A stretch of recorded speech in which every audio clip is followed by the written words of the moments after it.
Hey, what is up, everybody? This is Stevie Breach coming to you here today. I was able to check out the Kevin Owens story, Fight Owens Fight. This, of course, was the DVD documentary release coming out of WWE DVD. This was honestly 5 stars. This was really, really good.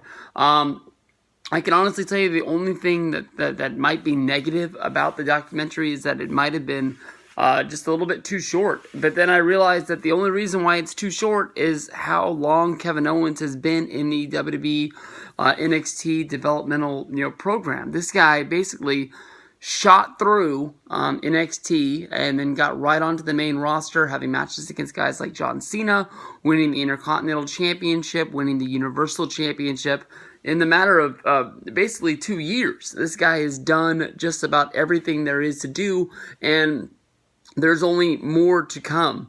I thought that honestly, the very first thing they set forth in the Kevin Owens story was that he is a family man, and that basically he does everything for his kids. And basically, he tells you that his story is not going to be like many other people in WWE, that there was ups, there was downs along the way. It definitely was something that he, at points, doubted himself was ever going to happen. I really, really like this documentary. I can definitely tell you that off the top of my head, there's not many documentaries that I feel that are going to be better than this one. I don't think at this time this is going to be on the WWE Network anytime soon. So next time you see this DVD in a store, or you see a sale on WWE Shop, or you're cruising around Amazon, this definitely is something that you need to see. They haven't put any of the Beyond the Ring documentaries on the network in about a year since adding the Dudley Boys and the Eric Bischoff one. I don't know if it's just that they feel like they're killing off the DVD business by putting those up there, but this is one I would go out of my way to make sure that I see. Kevin Owens, basically started the story of basically his dad brought home WrestleMania 11, which would be the main event of Sid versus Shawn Michaels, and fell in love with Shawn Michaels, and basically told his family, this is what I want to do with my life. I want to be a professional wrestler. And even though he was not the biggest kid at the time, he had to overcome obstacles to learn how to wrestle. Basically by first day going to wrestling training, by getting into wrestling school, coming home and his mom calling him asking how he did, basically saying that he didn't like it, he didn't want to do anymore, and he wanted to quit. His mom basically told him that this was not something that was going to happen overnight, and then he needed to find a way to do it. Basically, he overcame the obstacles of not really catching on that quick to what was going on in wrestling, and basically thought of what hurt the most was him doing these backdrops in the ring, was he kept putting his elbows down because he was scared to take the bump, and basically drug a mattress out into the yard and just practice until he got it. And by the time he went back to his next class, at wrestling class, he was one of the best guys in the class because he was just always striving to achieve the next goal and be bigger and better than anybody else. They tell the story of him getting on the independent scene wrestling around Canada, and that's basically where him and Sami Zayn ran into each other. And Sami Zayn basically said that this guy had the name Mr. Wrestling because he did everything there was in wrestling, and did it honestly just about as good as anybody else. Kevin Owens points out the flaws, that basically he was a professional wrestling fan and he didn't really know how to be a professional wrestler yet, because if you go back and look at those matches, it's basically him doing the things that he'd seen on TV. He was doing RVD's movesets, he was hitting the Stone Cold Stunner, he was hitting the Rock Bottom, just basically just copying things that he'd seen on TV, and he was doing it well, but they were not to set him apart from anybody, because he was doing his own things. Kevin Owens basically says that him and Sami Zayn were going on a trip They were at the airport, and that's when they ran into Stone Cold Steve Austin. And Kevin Owens tells the story of basically going up to Kevin Owens and basically asking for advice. And Stone Cold Steve Austin said is that the best advice he could give him is never keep his mouth shut. Always keep it moving, and that's probably one of the best things that Kevin Owens is at. You see this guy wrestle, you see him in the ring on Raw. He's never not trash talking his opponent. He talks all the way down the ramp. He talks throughout the match. Once the match is over, he's still talking into the camera, and he talks his way all the way up the ramp. Anytime you give this guy a chance to say something, he's going to say something, and he's going to try his best to make it where it means something. Kevin Owens basically gets into Ring of Honor, wrestling with Sami Zayn, El Generico at the time at the tag team. I guess this is officially the moment that the Sami Zayn, El Generico kayfabe is killed, that they're finally admitting that Sami Zayn is El Generico and he's not taking care of orphans down in Mexico anymore.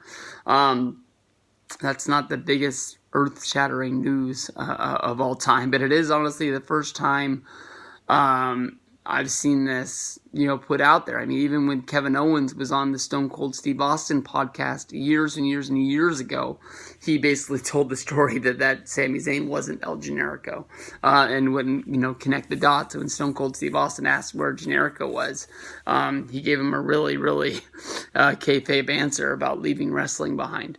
Going through Ring of Honor, they won the tag championships, they lost the tag titles, and, it was Kevin Steen at the time who went to El Generico and basically said that he didn't want to just be flaunting around the tag division.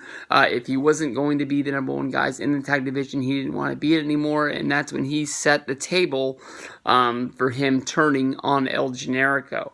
I believe it was at Final Battle when Steen turned on Generico. It was something that not a lot of people saw coming, and it quickly led to Kevin Steen being one of the most popular names in Ring of Honor wrestling at the time, rivaling Daniel Bryan for being one of the biggest, pops of the crowd for getting people to get behind him.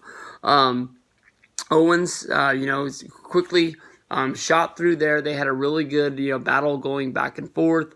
I got a really good Ring of Honor DVD set. I think it's called the Diabolical Mind of Kevin Steen or something close to that. It basically just goes over the year that he had feuding with El Generico. Really, really good set. They just should have called it, Owens, or not Owens, but they should have just called it Steen versus Generico, and I think it'd be more widely picked up. But it's one that I highly recommend that you go out of your way to pick up, because it has the turn and it has everything they go through, and to the point where I think he wins the championship. But that's, where it gets to, they lead up to the Final Battle the next year, where it's going to be Generico going up against Steen. Loser leaves town. And that was something that was set forth by Jim Cornette, who was running Ring of Honor at the time, because he was trying to sort of clean up Ring of Honor and make it his own company, and he didn't feel that Owens or Generico really fit into what Ring of Honor was going to be doing in the future. He was gone, which was supposed to be 6 months, which ended up turning it into a year, and when he finally made his return to Ring of Honor, it sort of doesn't make sense. If they didn't want him around, why they just didn't let him go? But I don't really know where he would have gone. I don't think he was on the radar of going to TNA. He definitely wasn't on the radar of going to WWE yet. But basically, he would make his return, and even with Cornette trying to bring him down and running the angle of Cornette versus Steen, that you couldn't stop him. He still was the main guy, as I believe Jimmy Jacobs put it. He was the Stone Cold Steve Austin of Ring of Honor. He would go on, he would win the championship at this time. Generico would sign with WWE to go to developmental and be in NXT, and that was something that sort of ate at him. And they even tell the story of Sami Zayn bringing the championship, not bringing the championship, I apologize. Sami Zayn bringing his WWE contract over to Kevin Steen's house and signing the contract in his face, not to rub it in his face. In Sami Zayn's defense, he thought he was sort of sharing his moment because of how hard they had worked together for him to get there. And I think that, Kevin Owens, I'm not even sure what Kevin Owens' real name is, but he basically used that as fuel. That basically, if Sami Zayn could get there, he's going to do everything in his power in order to get there too. Finally, he was able to catch the eye of Triple H, who was looking for talent all over for the growing brand of NXT. He sent William Regal to PWG, and that's when they saw Kevin Steen wrestle against Johnny Gargano, and that is the match that basically got Kevin Steen signed to go to WWE, becoming Kevin Owens. From there, basically, he would have his match on the NXT Our Evolution show, where he would wrestle against CJ Parker in the opening match. And then go on and stab Sami Zayn in the back, congratulating his friend for winning the championship, but then beating him up in the place because he wanted to be champion himself. Owens would go on to win the championship, basically 2 months later in February. And then after that, he would make his debut on the main roster, still as the NXT champion, going up against John Cena in May. For the Elimination Chamber show. So he would finish things up. I think he would lose the championship in July on the Beast in the East show, losing to Finn Balor. But they didn't talk about that. They just moved on to just go into to bigger and better things. Basically, they talk about him beating John Cena in his first match. Then from there, they talk about the fact of him going on and winning the Intercontinental title. With the Intercontinental title, he would have big matches against Dean Ambrose. And that is something that they did spend some time talking about, but it was literally that much. Just Ambrose saying that they went out and they treated the Intercontinental Championship like it was the main event, and Owens saying that when he wrestled with his Wrestle Buddies back in the day, he always dreamed of winning the Intercontinental Championship. That was a belt that meant a lot to him. So for him to win it was something that was really, really big. From there we go to talking about WrestleMania 32. Of course, he talks about WrestleMania 31, him being the NXT champion and being at the show. But he sort of set the goal of this was the only WrestleMania that he was going to miss. From here on out, he was going to be wrestling in them. At WrestleMania 32, he ended up wrestling in the Intercontinental ladder match, which was the kickoff of the show. And he came down to the ring and he said he felt like he was king of the world because of the fact that everybody was there for him and everybody was going crazy. He would end up losing that match because Zack Ryder grabbed the championship first, and when he got to the back, he said it sucks that he's not Intercontinental Champion anymore, but he knew that this meant that he was on to bigger and better things. From there we go to him basically wrestling at SummerSlam the next that year down the road, and wrestling in a match against Enzo and Kaz, teaming with Chris Jericho. He didn't want to be saying that that was a bad place to be, but it's not the place that Kevin Owens wanted to be.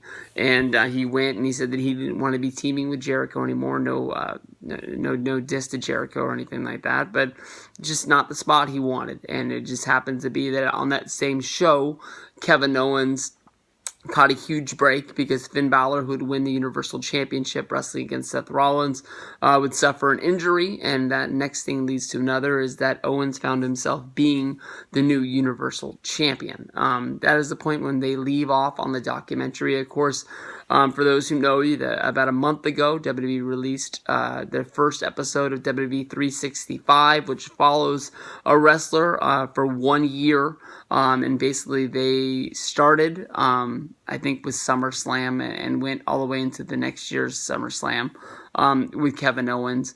And this is where a lot of the story takes off, with him being the champion, losing to Goldberg, and then going to WrestleMania and wrestling against Chris Jericho for the United States Championship. But that stuff's not on this documentary, so you have to go somewhere else to get it. So I really thought this was a good one. I'm looking forward to more from Kevin Owens in the foreseeable future. He's still a young guy. There's a lot of stuff on that plate. Right now he's kicking ass on SmackDown. Him and Sami Zayn have a shot of going up against AJ Styles. I believe it's a championship match. I don't know how that's going to play off, but I'm looking forward to it. This is a really good one, guys. Go out of your way to see this one.